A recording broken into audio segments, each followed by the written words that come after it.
Hey guys, welcome back to Fast Fix. In this video, I'll show you how to create the Barbie AI video trend on TikTok.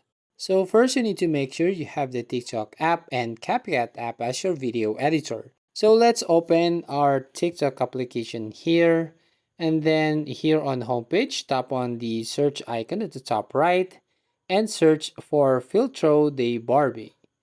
Now, once you type right here, you will find the Barbie template here. So just want to tap right here. And all you need to do is tap on the CapCut Try This Template button at the top of the profile name.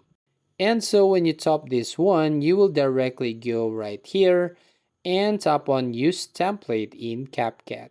And you'll be directly go to your CapCut app. And from here, as you can see the template, so just want to tap on the Use Template button at the bottom right corner.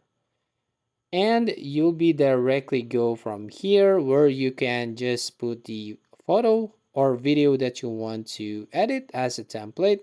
And then tap on the export button at the top right and a message shows up, export without watermark. So tap this one and wait for a moment. Then once it's done exporting this video, you can now ready to post this Barbie AI video trend on TikTok. So that's it. If you find this video helpful, please consider to like and subscribe to the channel, and don't forget to hit the notification bell to notify you on the next video.